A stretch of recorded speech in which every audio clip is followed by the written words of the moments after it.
Hey, Spiderman brand new ഡേയെക്കുറിച്ച് സംസാരിക്കാം. ഇപ്പോൾ ഈ സിനിമയ്ക്ക് വലിയ പ്രതീക്ഷകളുണ്ട്. ഒന്ന്, സ്പൈഡർമാൻ ഫ്രാഞ്ചൈസി തന്നെ ശക്തമാണ്. പക്ഷേ അതിലും കൂടുതൽ വർഷങ്ങളായി സൂപ്പർ ഹീറോ മൂവീസിനോടുള്ള വിശ്വാസം നഷ്ടപ്പെട്ടിരുന്നു ജനങ്ങൾക്ക്. അതേ സമയത്താണ് സ്പൈഡർമാൻ നോ വേ ഹോം വന്നത്. അത് ശരിക്കും നല്ലതായിരുന്നു. ഇന്ത്യ മുഴുവൻ ആ സിനിമ ആഘോഷിച്ചു. ലോകം മുഴുവൻ എങ്ങനെയുണ്ടെന്ന് എനിക്കറിയില്ല, പക്ഷേ ഇന്ത്യയിൽ ఖచ్చిതമായി ആഘോഷിച്ചു. ആ വിജയം കൊണ്ടാണ് ഈ പുതിയ ബ്രാൻഡ് ന്യൂ ഡേയ്ക്ക് പ്രേക്ഷകർക്കിടയിൽ, പ്രത്യേകിച്ച് ഇന്ത്യയിൽ, വലിയ പ്രതീക്ഷകളുള്ളത്. ഇപ്പോൾ സ്റ്റോറി എന്താണെന്ന് നോക്കാം. ഈ സിനിമ മുൻ സിനിമ അവസാനിച്ചെടുത്ത് നിന്ന് തന്നെ തുടങ്ങുന്നു. ലോകത്തിന് സ്പൈഡർമാൻ ആരാണെന്നറിയില്ല. പീറ്റർ പാർക്കറുടെ മെമ്മറി ആർക്കുമില്ല. പീറ്റർ പാർക്കറിന് സുഹൃത്തുക്കളില്ല, ലവറുമില്ല. അതുകൊണ്ട് അവൻ്റെ കയ്യിൽ അവശേഷിക്കുന്ന വലിയ ഡ്യൂട്ടി ഒന്നേയുള്ളൂ: ന്യൂയോർക്കിനെ പ്രൊട്ടക്റ്റ് ചെയ്യുക. ആ റെസ്പോൺസിബിലിറ്റി മാത്രമേ അവനുണ്ട്. പക്ഷേ ഈ ഏകാന്തത അവനൊട്ടും ഇഷ്ടമല്ല. സുഹൃത്തുക്കളോ റിലേഷൻഷിപ്പുകളോ ആർക്കും അവനെ അറിയാത്തതുകൊണ്ട് സ്ട്രെസ് വളരെ കൂടുന്നു. സ്പൈഡർമാൻ പവേഴ്സ് പോലും അല്പം തകരാറിലാകാൻ തുടങ്ങുന്നു. ഈ മെൻ്റൽ സ്ട്രഗിളിൽ ഇരിക്കുമ്പോൾ പെട്ടെന്നൊരു പുതിയ വില്ലൻ വരുന്നു. വില്ലൻ വരുന്നത് മാത്രമല്ല, ഹീറോയുടെ ലവറിനെ, ഹീറോയിൻ സെൻഡായെ കൊല്ലാൻ ശ്രമിക്കുകയും ചെയ്യുന്നു. ഇപ്പോൾ ഇത്ര സ്ട്രെസ്സിലിരിക്കുന്ന നമ്മുടെ സ്പൈഡർമാൻ എല്ലാം ശരിയാക്കാൻ എന്തൊക്കെ ശ്രമങ്ങൾ നടത്തുന്നു? വില്ലനെ കണ്ടെത്തുമോ? ഹീറോയിനെ രക്ഷിക്കുമോ? വില്ലനെ കണ്ടെത്തിയ ശേഷം എന്തൊക്കെ ചെയ്യുന്നു? അതെല്ലാം കൂടിയതാണ് സ്പൈഡർമാൻ ബ്രാൻഡ് ന്യൂ ഡേയുടെ സ്റ്റോറി. ആദ്യം പറയേണ്ടത്, ഈ സിനിമ സ്റ്റാൻഡ് അലോണായി കാണാൻ പറ്റില്ല. മുൻപത്തെ കുറച്ച് സിനിമകൾ കണ്ടിരിക്കണം. കാരണം സ്റ്റോറി തുടർച്ചയായി ലാസ്റ്റ് പാർട്ട് അവസാനിച്ചിടത്ത് നിന്ന് തുടരുന്നു. കൂടാതെ സ്പൈഡിക്ക് സ്യൂട്ട് ആരാണ് തന്നത്, അതെങ്ങനെ പ്രവർത്തിക്കുന്നു, ആർട്ടിഫിഷ്യൽ ഇൻ്റലിജൻസുമായി എന്തിനാണ് സംസാരിക്കുന്നത് എന്നീ ബേസിക് കാര്യങ്ങൾ മനസ്സിലാക്കാൻ മുൻപത്തെ പാർട്ടുകൾ കണ്ടിരിക്കണം. അവ കണ്ടേ മതിയാകൂ. സിനിമയും അതേ സ്റ്റൈലിൽ തുടങ്ങുന്നു. ഡോക്ടർ സ്ട്രേഞ്ചിൻ്റെ സ്പെൽ കൊണ്ട് ലോകം മുഴുവൻ പീറ്റർ പാർക്കറെ മറന്നതുപോലെ. ഈ ബ്രാൻഡ് ന്യൂ ഡേ ഇൻസ്റ്റാൾമെൻറ്റിൽ സ്പൈഡർമാൻ എന്ന പേര് ശരിക്കും ശരിയായി തോന്നുന്നു. ഇനി സ്പൈഡർ ബോയ് അല്ല, പ്രോപ്പറായി വളർന്ന മനുഷ്യൻ. മുൻപത്തെ സിനിമകളിൽ സ്പൈഡർമാൻ പേര് വെച്ചവർ ഇപ്പോഴും സ്പൈഡർ ബോയ്സ് പോലെയായിരുന്നു. Photography jobs, freelancing photography, pizza delivery, college, അതൊന്നും ഇപ്പോൾ ഇല്ല. ടീനേജ് ഫേസ് കഴിഞ്ഞു. ഇപ്പോൾ പ്രോപ്പർ സ്പൈഡർമാൻ. ടോം ഹോളണ്ട് ഈ അഡൽട്ട് സൂപ്പർ സ്പൈഡർമാൻ റോളിൽ നല്ലപോലെ ചെയ്തു.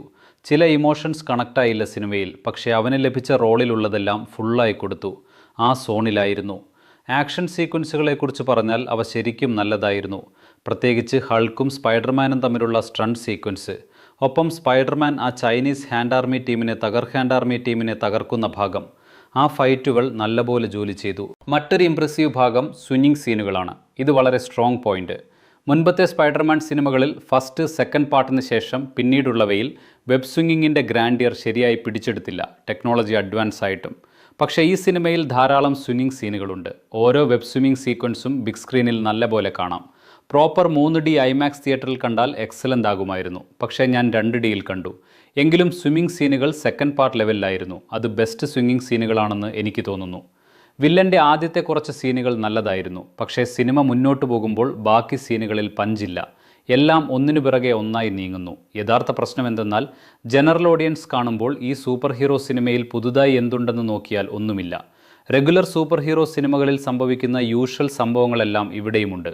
വില്ലന് സെൻറ്റിമെൻ്റൽ ബാക്ക് സ്റ്റോറി കൊടുക്കുന്നു, ഫ്ലാഷ് ബാക്കോടെ. സിനിമയിൽ ഓക്കെ ആണെന്ന് തോന്നും. പക്ഷേ ഇത്തരം 1000 ഫ്ലാഷ് ബാക്കുകൾ മാർവൽ യൂണിവേഴ്സിൽ ഇതിനകം പലതവണ ഉണ്ടായിട്ടുണ്ട്. ജനറൽ സിനിമ ഫാൻ വന്ന് റിയലൈസ് ചെയ്താൽ ഈ സിനിമയിൽ ഇതിനകം 1008 സൂപ്പർ ഹീറോ സിനിമകളിൽ ഉള്ളതേയുള്ളൂ എന്ന്. അപ്പോൾ ഈ സിനിമ എന്തിനു കാണണം? തീർച്ചയായും സ്പൈഡർമാൻ ഫാൻസും മാർവൽ ഫാൻസും കാണും. പക്ഷേ ജനറൽ കോമൺ ഓഡിയൻസിന് എന്തുണ്ട് ഈ മൂവി കാണാൻ? ഇതിനകം കണ്ട 1008 സൂപ്പർ ഹീറോ സിനിമകളിലുള്ള സീനുകളേ ഉള്ളൂ എങ്കിൽ. ഉദാഹരണമായി, നോ വേ ഹോമിൽ 3 പുതിയ ഹീറോസ് വരുന്ന സീൻ വളരെ ഫ്രഷ് ആയിരുന്നു. ആ 3 ഹീറോ സീനും പഴയ വില്ലന്മാരെ കൊണ്ടുവരുന്ന ഭാഗങ്ങളും അല്പം പുതുമയും ഇൻട്രസ്റ്റിങ്ങും ഉണ്ടായിരുന്നു. പക്ഷേ ഈ ബ്രാൻഡ് ന്യൂ ഡേയിൽ പഴയ സാധനം പുതിയ പാക്കറ്റിൽ ഇട്ട് കൊടുത്തിരിക്കുന്നു. ബ്രാൻഡിംഗ് മാത്രമേ മാറ്റിയിട്ടുള്ളൂ. ഒരുപക്ഷെ അതുകൊണ്ടാകാം ബ്രാൻഡ് ന്യൂ ഡേ എന്ന് പേരിട്ടത്. എനിക്കറിയില്ല. അടുത്ത വലിയ മൈനസ്, സിനിമയുടെ ലെങ്ത്. ഏകദേശം 2.5 മണിക്കൂർ ഓടുന്നു. അത്തരം റൺ ടൈമിന് മെറ്റീരിയൽ തന്നെ മതിയാവില്ല ഈ മൂവിയിൽ. എളുപ്പത്തിൽ 15 മുതൽ 20 മിനിറ്റ് വരെ കട്ട് ചെയ്യാമായിരുന്നു. അല്പം ക്രിസ്പായിരുന്നെങ്കിൽ ബെറ്റർ ആകുമായിരുന്നു. സ്പൈഡർമാൻ സിനിമ പ്രധാനമായും ആക്ഷന് വേണ്ടി വന്ന് കാണുമ്പോൾ ഇടയ്ക്കിടെ ധാരാളം സംസാരിക്കുകയും ഹെവി സെൻറ്റിമെൻറ്റ് കാണിക്കുകയും ചെയ്യുന്നു. ആ ഭാഗങ്ങൾ അല്പം ക്ഷമ പരീക്ഷിക്കുന്നു. മറ്റൊരു പ്രധാന നോട്ട്, മൂവി കഴിഞ്ഞാലുടൻ എഴുന്നേറ്റ് പോകുക. പോസ്റ്റ് ക്രെഡിറ്റ് സീനായി ഇരുന്നാൽ പ്യൂർ വെറുപ്പോടെ സ്ക്രീൻ കീറാൻ തോന്നും. അത്ര ടെറിബിൾ പോസ്റ്റ് ക്രെഡിറ്റ് സീൻ ഉണ്ടാക്കിയിരിക്കുന്നു. ഫണ്ണി ഭാഗം എന്തെന്നാൽ അത് ഫുൾ എൻഡ് ക്രെഡിറ്റ്സ്. പൂർണ്ണമായും കഴിഞ്ഞ ശേഷമേ വരൂ. മിഡ് ക്രെഡിറ്റ് സീൻ അല്ല, കുറച്ച് പേരുകൾക്ക് ശേഷം. ഫുൾ 10-15 മിനിറ്റ് ക്രെഡിറ്റ്സ് ഇരുന്ന് കാണണം. അതിനുശേഷമേ ഈ എൻ ക്രെഡിറ്റ് വരൂ. കണ്ടാൽ ചീത്തവിളി വന്ന് സ്ക്രീനിൽ കയറി കീറാൻ തോന്നും.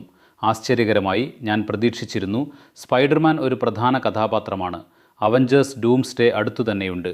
എന്നെപ്പോലുള്ള പലരും ഈ സിനിമ ഡൂംസ്ഡേക്ക് വേണ്ട സ്പൈഡർമാനെ ഇൻട്രൊഡ്യൂസ് ചെയ്യുമെന്ന് പ്രതീക്ഷിച്ചു. പക്ഷേ ഈ മൂവി എങ്ങനെയുണ്ടെന്ന് നോക്കിയാൽ തോന്നും ഡൂംസ്ഡേ എനിക്കതുമായി ഒരു കണക്ഷനുമില്ല എന്ന്. പക്ഷേ ഇപ്പോൾ തിയേറ്ററുകളിൽ 2 വലിയ ഹോളിവുഡ് മൂവീസ് ഓടുന്നുണ്ട്. ഒഡീസി ഒപ്പം ഈ brand new day. Hands down ഞാൻ ബ്രാൻഡ് ന്യൂ ഡേ തിരഞ്ഞെടുക്കും ഏത് ദിവസവും. കാരണം ഒഡീസി അത്ര ഹൊറിബിളായിരുന്നു. പ്രത്യേകിച്ച് കുട്ടികളുണ്ടെങ്കിൽ ജസ്റ്റ് 3D വേർഷൻ ഏറ്റവും വലിയ സ്ക്രീനിൽ തിരഞ്ഞെടുക്കുക.